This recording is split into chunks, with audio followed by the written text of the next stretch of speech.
سیدنا داتا گنج بخش اجمیری رحمت اللہ علیہ جو انہوں نے کشف المحجوب میں اپنا لکھا، سنی بھی ہیں حنفی بھی ہیں، وہ روحانیت کی پارلیمنٹ کے وزیر اعظم، اگر حکومت ان کی کشف المحجوب کے مطابق ان کے دربار کا نظام نہیں چلا سکتی تو داتا کا اوقاف داتا کے مسلک والوں کو دے دیا جائے، یا تو داتا کا اوقاف ہمارے سپرد کرو، یا پھر داتا گنج بخش کی مسجد کا خطیب امام سے لے کر پاپوش پہ بیٹھنے والے تک وہ بھرتی ہوگا جو کشف المحجوب کے عقیدے پہ دستخط کرے گا، وہ بھرتی ہوگا جو کشف المحجوب کے عقیدے پہ دستخط کرے گا، وہ بھرتی ہوگا جو کشف المحجوب کے عقیدے پہ دستخط کرے گا۔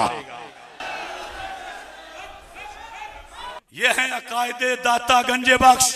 تنظیم المدارس کے نصاب میں عقائد نصفی کے ساتھ عقائد گنج بخش کو شامل کیا جائے، اور حکومت، ادارے، اوقاف، یہ لکھا ہے میں نے، لکھا ہے کشف المحجوب سے، لکھا ہے 100% ذمہ داری سے، کوئی ایک حرف بھی غلط ہوا ذمہ دار ہوں، یہ لکھا ہے میں نے، لکھا ہے کشف المحجوب سے، لکھا ہے 100% ذمہ داری سے، کوئی ایک حرف بھی غلط ہوا ذمہ دار ہوں، لیکن اب داتا کے کسی عہدے پر وہ بیٹھے گا جو یہ پیپر پاس کرے گا۔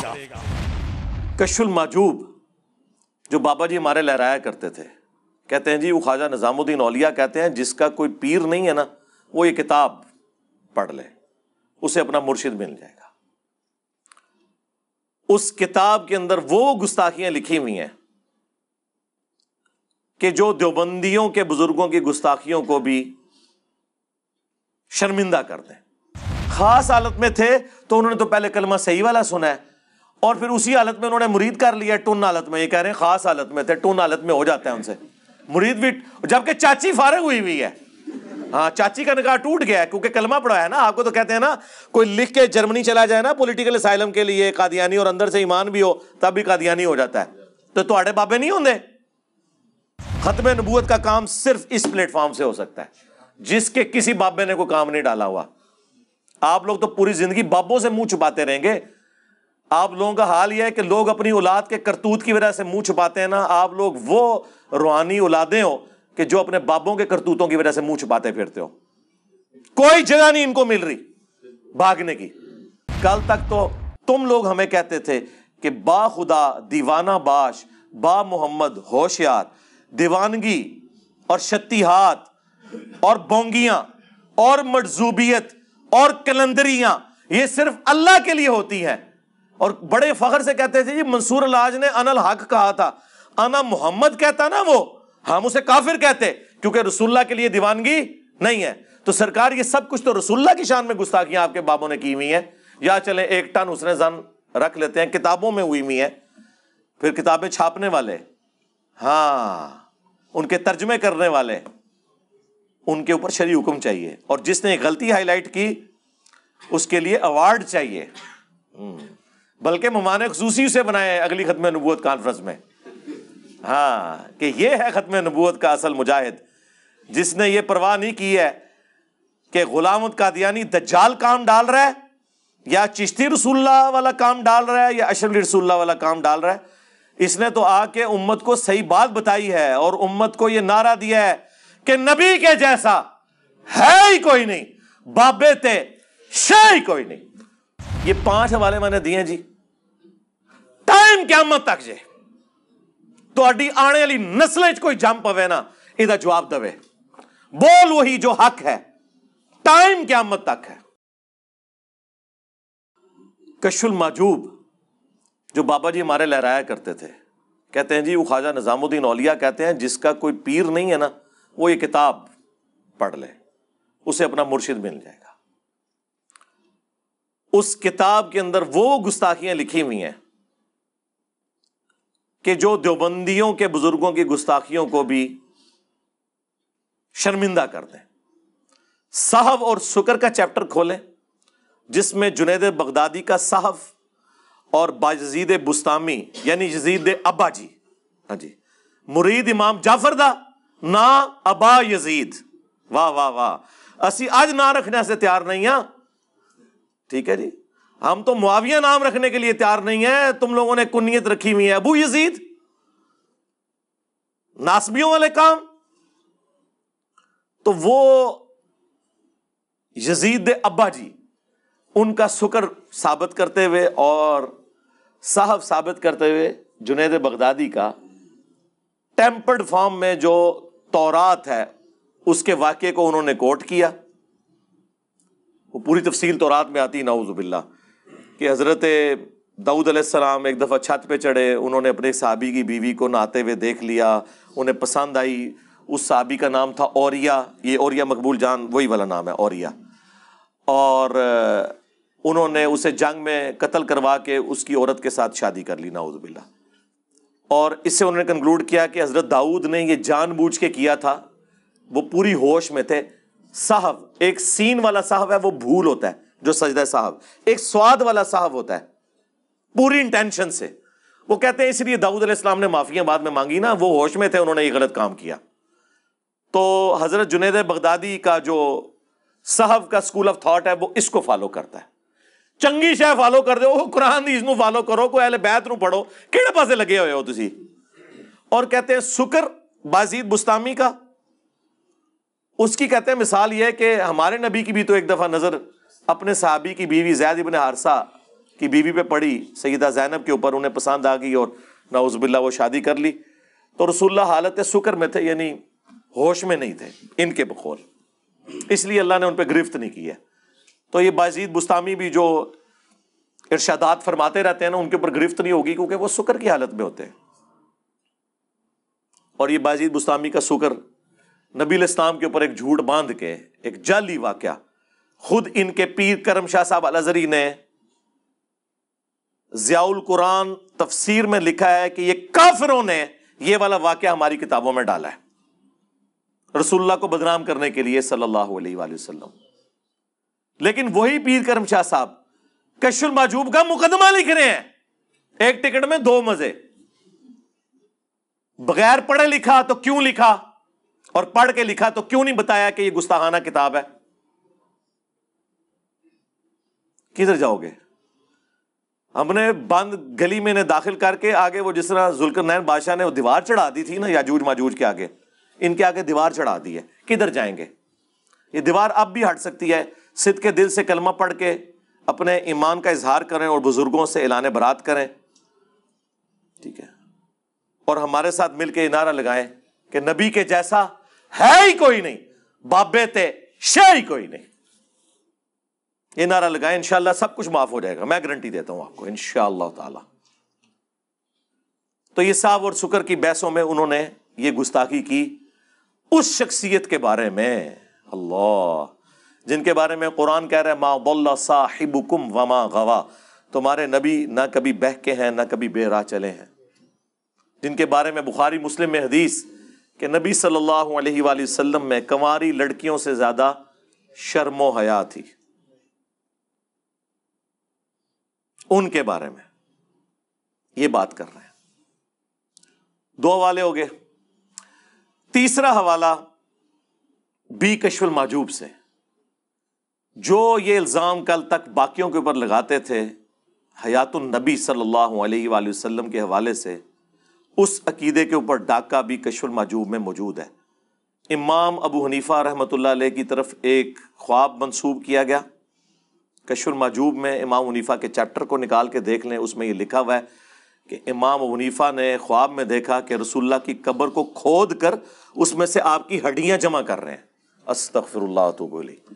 کیا کسی مسلمان کا عقیدہ ہے کہ نبی علیہ السلام کا جسم مبارک ہڈیوں کی شکل میں وہاں پہ؟ نعوذ باللہ.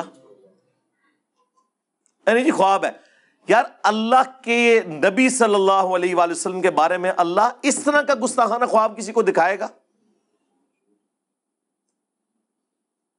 ترجمہ کیا ہوا استخوان مبارک, پتہ ہی نہ چلے کے لیے ہے استخوان مبارک. اور تذکرۃ الاولیاء میں بھی یہ واقعہ موجود ہے, وہاں لکھا ہوا ہے ہڈیاں جمع کر رہے ہیں, باز کو باز سے چن رہے ہیں. استغفر اللہ. اور خواب کوئی گھڑنا تھا نا بابے کو اونچا کرنے کے لیے, تو ہم آپ کو بتاتے ہیں کہ امام حنیفہ نے خواب میں دیکھا کہ نبی علیہ السلام کے برتن سمیٹ رہے ہیں، آپ کے کپڑے مبارک اکٹھے کر رہے ہیں، آپ کی لاٹھی مبارک، یہ بات کرتے قبر کھود کر ہڈیاں بعض کو بعض سے الگ کر رہے ہیں. اور صبح اٹھ کے جب ابن سیرین سے پوچھا تو انہوں نے کہا کہ آپ رسول اللہ کی سنت کو جمع کریں گے. استغفر اللہ. کیا خواب یار، اللہ کے نبی کے بارے میں یہ خواب دکھایا جائے گا؟ جھوٹا خواب. امام حنیفہ بری الذمہ ہے، ان کی طرف انہوں نے منسوب کیا. کیا کسی مسلمان کا یہ عقیدہ ہے؟ ہمارا تو عقیدہ ہے کہ تمام انبیاء اپنی قبروں میں آخرت کی زندگی کے ساتھ زندہ ہیں، دنیا کی زندگی کے ساتھ نہیں. وہ اللہ کو پتہ ہے. جسم ان کے سلامت ہے، وہ ابو داؤد میں حدیث ہے، مشکات میں موجود ہے، پوری امت کا اتفاق ہے، سوائے ایک دو محدثین کا تفرد ہے، لیکن وہ بھی عقیدے کو درست مانتے ہیں. ان کو وہم لگا اس کی سند کے اوپر، عقیدہ وہ یہی مانتے ہیں کہ ابو داؤد میں حدیث ہے ان اللہ حرم علی الارض ان تاکل اجساد الانبیاء، بے شک اللہ تعالیٰ نے حرام کر دیا ہے مٹی کے لیے کہ وہ نبیوں کے جسموں کو کھائے. اور یہ ہمیں کیا عقیدہ بتا رہے ہیں؟ بلکہ اس کی جڑ تو قرآن میں موجود ہے. سورہ سبا میں آیا ہے کہ حضرت سلیمان علیہ السلام بھی لاٹھی کے سہارے یوں بیٹھے رہے اور جنات کو پتہ ہی نہیں چلا، اور لاٹھی کو دیمک نے چاٹ لیا. کتنے مہینے لگے ہوں گے، کوئی کیڑا ان کے جسم کے اوپر نہیں چڑھا. نبیوں کے جسم کا سلامت ہونا وفات کے بعد، اس کی اصل قرآن میں اس عقیدے کی جڑ موجود ہے. یہ میں منکرین حدیث کے لیے بات کر رہا ہوں کہ اس کی اصل قرآن میں موجود ہے سلیمان علیہ السلام کے بارے میں. تو اب یہ ذرا بتائیں، یہ واقعہ لکھ کے انہوں نے نکالا کیا ہے؟ 3 گستاخیاں ہو گیا، آج اور چوتھی. کشف المحجوب میں ہی لکھا ہوا ہے کہ بایزید بستامی کہا کرتے تھے سبحانی سبحانی ما اعظم شأنی، میں پاک ہوں، میں پاک ہوں، میری شان بہت بلند ہے. اور اینڈ پہ وہ لکھتے ہیں کہ اصل میں اللہ ان کے منہ سے بول رہا تھا. استغفر اللہ استغفر اللہ. یہ عقیدہ تو ہمارا رسول اللہ کے بارے میں نہیں ہے، ان کے بارے میں بھی ہے وما ينطق عن الهوى ان هو الا وحی یوحى. یہ اپنی خواہش نفس سے کچھ نہیں کہتے، وہ کہتے ہیں جو اللہ ان پر وحی کرتا ہے. کشف المحجوب میں تو اتنا ہی پورشن ہے، لیکن پوری تفصیل آئی ہے پھر جناب تذکرۃ الاولیاء میں. تمام بابوں کے اوپر ٹیکسٹ بک پوری دنیا میں، عربی میں دیوبندی بریلوی دونوں مانتے ہیں، فضائل سنت میں حوالے ہیں، فضائل اعمال میں اس کے حوالے ہیں. اس میں لکھا ہے کہ ان کی زبان سے یہ بھی نکلتا تھا اور یہ بھی نکلتا تھا جب ان سے پوچھا گیا کہ بتائیں قیامت والے دن تمام انبیاء کس کے جھنڈے کے نیچے ہوں گے اور تمام مخلوقات، تو بایزید فرمایا کرتے تھے بونگیے شریف کہ تمام انبیاء انکلوڈنگ نبی علیہ السلام کے، وہ میرے جھنڈے کے نیچے ہوں گے. اور ساتھ اس پہ ہو سکتا ہے وام لگ جاتا، پھر انہوں نے بولا لوائی اعظم من لوائی محمد، میرا جھنڈا محمد کے جھنڈے سے بھی بڑا ہوگا قیامت کے دن. لعنت ہے ایسے عقیدے کے اوپر، ایسی کتابیں چھاپنے والوں پر، ایسی باتیں کرنے والوں کے دفاع کرنے والوں کے اوپر. اللہ تعالیٰ ان کا حشر انہی کے ساتھ کرے. ہاں جی، جو ہمارے نبی کے مقابلے پہ ان لوگوں کو کھڑا کرتے ہیں، وہ تواڈے بامبیاں نو کھنگن نہیں دینا کسی نے. اور وہ بھی تذکرۃ الاولیاء کا جو مصنف ہے نا فرید الدین اتار، جسے تاتاریوں نے مار دیا تھا، جو نگاہیں مار کے سب کچھ کرتے تھے، تاتاریوں نے وڈ کے رکھ چڑھا ہے. بڑے بڑے بزرگاں دی مٹی پلیتی تھی جی تاتاریوں نے، بڑے بزرگاں دی. وہ کہتے ہیں کہ اصل میں ان کے منہ سے اللہ بول رہا ہوتا تھا، جو یہ کہتے تھے نا میں بہت پاک ہوں، میری شان بلند ہے اور میرا جھنڈا محمد کے جھنڈے سے بڑا ہوگا. تو اللہ کا جھنڈا تو محمد کے جھنڈے سے بڑا ہی ہوگا نا. اللہ کا جھنڈا ہے ہی نبی علیہ السلام کے ہاتھوں میں ہے. کیا قیامت کے دن 2 جھنڈے ہوں گے؟ ٹھیک ہے. یہ بایزید بستامی صاحب ارشاد فرماتے ہیں، دعویٰ ہے امام جعفر کے مرید، وہ بھی قبر پہ جا کے مرنے کے کئی سال بعد پیدا ہوئے ہیں. ان کا امام ہے ابو یزید بستامی اور ہمارا امام ہے ابو الحسین مسلم بن حجاج القشیری. دونوں 261 ہجری میں فوت ہوئے ہیں، ایک ہی سن میں. بابوں کے امام بھی اور کتابوں کے امام بھی اور اماموں کے امام بھی. اور صحیح مسلم میں کیا لے کے آ رہے ہیں وہ کہ نبی علیہ السلام نے فرمایا قیامت کے دن میں تمام اولاد آدم کا سردار ہوں گا، سب سے پہلے مجھے قبر سے نکالا جائے گا، سب سے پہلے میں شفاعت کروں گا، سب سے پہلے میری شفاعت قبول کی جائے گی۔ اللہم اجعلنا منہم، آمین۔ اور صحیح مسلم میں حدیث، سب سے پہلے میں جنت کے دروازے پہ جاؤں گا، داروغ جنت پوچھیں گے کون؟ میں کہوں گا محمد، تو وہ کہیں گے کہ مجھے اللہ نے حکم بھی یہ دیا تھا کہ میں آپ کے نام کے سوا کسی اور کے لیے دروازہ نہ کھولوں جب تک کہ آپ جنت میں داخل نہ ہو جائیں۔ یہ ہمارا امام ابو الحسین مسلم بن حجاج القشیری المتوفی 261 ہجری فرما رہے ہیں، اور آپ کے امام بایزید بستامی المتوفی 261 ہجری کیا ارشاد فرما رہے ہیں؟ آپ کے لیے تو ارشادات ہی ہیں نا۔ اس طرح کے جب آپ عقیدے رکھیں گے تو آپ کس منہ سے نبی علیہ السلام کی شفاعت کے حقدار ہوں گے؟ جب یہ باتیں ہم بیان کرتے ہیں، اس کے بعد ہم کہتے ہیں کہ بابت شیعی کوئی نہیں، کس کے مقابلے پہ؟ اللہ کے نبی علیہ السلام کے۔ اس لیے اب ہم نے یہ شعر مکمل کر دیا ہے کہ نبی کے جیسا ہے ہی کوئی نہیں، بابت شیعی کوئی نہیں۔ ہوں تو تسلی ہو گئی نا، کہتے ہیں آؤٹ آف کانٹیکسٹ کوئی نہ کٹے، ہوں نہیں کو کٹن لگا، پورا شعر کٹن گے، کہیں گے ٹھیک ہی تو کہہ رہے یار۔ آپ لوگ تو کہتے تھے گھوڑے کے قدموں کے خاپت کے کہانیاں بنائی ہیں سن نے، کوئی غوث کتب ابدال نہیں پہنچ سکتا۔ ہم تو نبی علیہ السلام کے مقابلے میں بات کر رہے ہیں، آپ تو گھوڑوں کی بات کرتے تھے۔ ہم تو الحمدللہ دلائل کے ساتھ ایک مقدمہ آپ کے سامنے رکھ رہے ہیں، الحمدللہ۔ یہ جناب 4 حوالے ہو گئے۔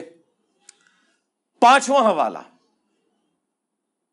وہ بھی تذکرۃ الاولیاء سے، اس میں انہوں نے لکھا ہے بایزید بستامی کی معراج۔ وہ کہتے ہیں جس طرح نبی علیہ السلام کو معراج ہوئی ہے نا، اولیاء اللہ میں بایزید بستامی کو ہوئی ہے، اور انہوں نے کہا کہ اللہ کو دیکھا ہے انہوں نے۔ واہ واہ سرکار، یہ پیکج تو حضرت موسیٰ علیہ السلام کو آفر نہیں ہوا۔ سورہ الاعراف کی آیت نمبر 143 میں اللہ نے فرمایا تو مجھے دیکھ نہیں سکتا، ہاں میں بایزید کو بعد میں زیارت کروا دوں گا۔ تم لوگ موسیٰ علیہ السلام سے بھی اوپر کر رہے ہو اپنے بابوں کو، اور وہ کوئی عام پیغمبر نہیں ہے۔ سورۃ الاحزاب میں، سورہ الشورى میں 5 اولو العزم پیغمبر آئے ہیں، محمد رسول اللہ صلی اللہ علیہ وآلہ وسلم، ابراہیم خلیل اللہ علیہ السلام، عیسیٰ روح اللہ علیہ السلام، موسیٰ کلیم اللہ علیہ السلام، اور نوح علیہ السلام۔ یہ 5 اولو العزم پیغمبر ہیں جو باقی تمام پیغمبروں سے افضل ہیں۔ ان کو تو اللہ فرما رہا ہے تو مجھے دیکھ نہیں سکتا اس دنیا میں، آخرت میں تو زیارت ہو سکتی ہے، دنیا میں۔ اور یہ کہہ رہے ہیں بایزید نے جو ہے وہ شب معراج، ایک تو معراج کی، دوسرا اللہ تعالیٰ کو دیکھا۔ اور اس سے بڑی بونگی پتہ کیا لکھی ہوئی ہے اس میں؟ ہمارے نزدیک تو ہمیں تو اس سے کوئی غرض نہیں ہے، ان کے لیے وہ بونگی بن جائے گی۔ انہوں نے لکھا ہے کہ جنید بغدادی فرماتے ہیں کہ جو مقام جبرائیل علیہ السلام کا فرشتوں میں ہے وہی اولیاء اللہ میں بایزید بستامی کا ہے، یعنی وہ فرشتوں کے سردار ہیں اور یہ اولیاء کے سردار، یعنی شیخ عبد القادر جیلانی فارغ ظاہر ہے، اور عبد القادر جیلانی تو بایزید کے آلموسٹ کوئی 200 سال بعد آئے ہیں، 200-250 سال بعد، تو وہ اس پوسٹ پہ آ کے بیٹھ ہی نہیں سکتے۔ جبرائیل نے معزول تو نہیں ہونا نا، تو یا بایزید بستامی معزول ہو چکے ہیں، اور فرمانا کون ہے؟ جنید بغدادی۔ جنید بغدادی خود شیخ عبد القادر جیلانی کے پردادا پیر ہیں۔ شیخ عبد القادر جیلانی کا جو سلسلہ ہے نا بیت کا، وہ جنیدی سلسلہ ہے، وہ تو خود جنید بغدادی کے مریدوں کے مریدوں کے مرید ہیں، اور وہ کہہ رہے ہیں کہ ہمارا سردار وہ ہے، تو پھر شیخ عبد القادر جیلانی تے شاہی کوئی نہیں۔ ہوں فیصلہ کرو کہ کدے ناک پورا کرنا ہے۔ ہم تو یہ مانتے ہیں کہ اولیاء اللہ کے سردار ہیں ابو بکر، عمر، عثمان اور علی رضی اللہ عنہم اجمعین وعلیہم السلام اجمعین۔ ٹھیک ہے، آپ آپس میں جو فیصلہ کرنا ہے وہ کرتے رہیں، ہمارا کوئی لینا دینا نہیں۔ یہ 5 حوالے میں نے دیے جی، ٹائم قیامت تک جے تہاڈی آنے والی نسلیں کوئی جم پوے نا یہ جواب دے، بول وہی جو حق ہے، ٹائم قیامت تک ہے۔ اینڈ پہ میں اسے کنکلوڈ کرتا ہوں جو ان کے پاس بونگیوں کے دفاع کے لیے، وہ کہتے ہیں جی وہ دیکھیں بزرگوں کی شتیہات ہیں، وہ جی ایک حدیث ہے نا جی مسلم شریف میں، جی کون سی حدیث؟ اب وہ مسلم شریف کی حدیث کا اس سے کوئی لینا دینا ہی نہیں ہے، وہ مشکات میں بھی موجود ہے. نبی صلی اللہ علیہ وآلہ وسلم نے ایک گنہگار شخص کی توبہ کا حال بیان کیا ایک مثال سے کہ ایک شخص سفر پر نکلا، ریگستان کے سفر پر، اس کا سارا ساز و سامان اونٹ پر لدا ہوا تھا. تھوڑی دیر کے لیے آرام کے لیے رکا تو اس کا اونٹ وہاں سے بھاگ گیا. اٹھا تو پریشان ہوا، ریگستان کے سفر میں اونٹ غائب تو آپ کی زندگی گئی، کیونکہ کئی میل تک پانی نہیں ملے گا. وہ بیٹھ کر موت کا انتظار کرنا شروع ہو گیا. اچانک وہ اونٹ واپس آ گیا. وہ اتنا خوش ہوا کہ اس نے کہنا تو یہ تھا کہ اے اللہ میں تیرا بندہ، تو میرا رب. اس کی خوشی کی وجہ سے زبان لڑکھڑا گئی اور اس کی زبان سے غلطی سے نکل گیا اے اللہ تو میرا بندہ میں تیرا رب. اور آگے الفاظ ہیں جو یہ نہیں پڑھتے، من شدت الفرح، خوشی کی شدت کی وجہ سے زبان لڑکھڑا گئی. یہ نہیں کہ بیٹا پڑھ چشتی رسول اللہ، یا بیٹا جو تو نے اشرلی رسول اللہ پڑھا خواب میں اور اس کے بعد دیداری میں، بڑی تسلی ہے اس میں تیرے لیے بیٹا، ٹینشن نہیں لینی. اس واقعے کا اس سے کوئی لینا دینا ہے؟ اور اس سے وہ کہتے ہیں بزرگوں نے بھی جو کہہ دیا تو وہ بھی اس میں خاص حالت میں تھے. خاص حالت میں تھے تو انہوں نے تو پہلے کلمہ صحیح والا سنا ہے اور پھر اسی حالت میں انہوں نے مرید کر لیا ٹن حالت میں. یہ کہہ رہے ہیں خاص حالت میں تھے، ٹن حالت میں ہو جاتا ہے ان سے مرید بھی. جبکہ چاچی فارغ ہوئی ہے، ہاں چاچی کا نکاح ٹوٹ گیا ہے کیونکہ کلمہ پڑھا ہے نا. آپ کو تو کہتے ہیں نا کوئی لکھ کے جرمنی چلا جائے نا پولیٹیکل اسائلم کے لیے قادیانی اور اندر سے ایمان بھی ہو تب بھی قادیانی ہو جاتا ہے. تو تواڈے بابے نہیں ہوندے. ختم نبوت کا کام صرف اس پلیٹ فارم سے ہو سکتا ہے جس کے کسی بابے نے کوئی کام نہیں ڈالا ہوا. آپ لوگ تو پوری زندگی بابوں سے منہ چھپاتے رہیں گے. آپ لوگوں کا حال یہ ہے کہ لوگ اپنی اولاد کے کرتوت کی وجہ سے منہ چھپاتے ہیں نا. آپ لوگ وہ روحانی اولادیں ہو کہ جو اپنے بابوں کے کرتوتوں کی وجہ سے منہ چھپاتے پھرتے ہو. کوئی جگہ نہیں ان کو مل رہی بھاگنے کی. اس سے وہ ایک پلی لیتے تھے. یا پھر ان کے پاس آخری حال یہ ہے، وہ کہتے ہیں دیکھیں جی ایک حدیث ہے جی بخاری شریف میں، وہ تعلیقاً امام بخاری نے مولا علی کا قول نقل کیا ہے. جب سیدنا عمر نے ایک پاگل شخص کے خلاف حد قائم کی تھی تو مولا علی نے انہیں روکا کہ اس کے اوپر حد قائم نہیں ہوتی. اور مولا علی نے فرمایا کہ 3 لوگ ہیں جن سے اللہ تعالیٰ نے قلم اٹھا لیا ہے. ایک پاگل شخص جب تک کہ ہوش میں نہ آ جائے، دوسرا سویا ہوا شخص جب تک کہ جاگ نہ جائے، تیسرا نابالغ جب تک کہ وہ بالغ نہ ہو جائے. اور یہ حدیث مرفوع بھی ہے نبی علیہ السلام سے سنن ابن ماجہ میں. تو کہتے ہیں دیکھیں نا پاگل شخص سے قلم شریعت کا اٹھا ہوا ہے تو پاگل کا ہونا پھر انہوں مجذوب کلندر کبھی کوئی نام سیدھی طرح کو پاگل تو ہم ٹھیک ہے. اور پاگل کہنے میں یہ بچیں گے اگر یہ ہوش میں سب کچھ انہوں نے کیا ہے پھر نہیں بچتے. نہ پاگل کو نہیں جی وہ اللہ کی محبت میں پاگل ہونا اس کو ہم پاگل نہیں کہتے، وہ خاص کیفیت ہوتی ہے. ہم کہتے ہیں رکو ذرا صبر کرو. کل تک تو تم لوگ ہمیں کہتے تھے کہ با خدا دیوانہ باش با محمد ہوشیار، دیوانگی اور شتیہات اور بونگیاں اور مجذوبیت اور کلندریاں یہ صرف اللہ کے لیے ہوتی ہیں. اور بڑے فخر سے کہتے تھے جی منصور الحاج نے انا الحق کہا تھا، انا محمد کہتا نا وہ ہم اسے کافر کہتے کیونکہ رسول اللہ کے لیے دیوانگی نہیں ہے. تو سرکار یہ سب کچھ تو رسول اللہ کی شان میں گستاخیاں آپ کے بابوں نے کی ہوئی ہیں. یا چلیں 1 ٹن اس نے زن رکھ لیتے ہیں، کتابوں میں ہوئی ہوئی ہیں. پھر کتابیں چھاپنے والے، ہاں ان کے ترجمے کرنے والے، ان کے اوپر شرعی حکم چاہیے. اور جس نے غلطی ہائی لائٹ کی اس کے لیے ایوارڈ چاہیے. بلکہ مہمان خصوصی سے بنائے اگلی ختم نبوت کانفرنس میں، ہاں کہ یہ ہے ختم نبوت کا اصل مجاہد جس نے یہ پرواہ نہیں کی ہے کہ غلام قادیانی دجال کام ڈال رہا ہے یا چشتی رسول اللہ والا کام ڈال رہا ہے یا اشرفی رسول اللہ والا کام ڈال رہا ہے. اس نے تو آ کے امت کو صحیح بات بتائی ہے اور امت کو یہ نعرہ دیا ہے کہ نبی کے جیسا ہے ہی کوئی نہیں، بابے تے شے ہی کوئی نہیں. صلو علی محمد وآل محمد، اللہم صلی علی محمد وعلی آل محمد واصحاب محمد وازواج محمد وامت محمد اجمعین الی یوم الدین. آمین.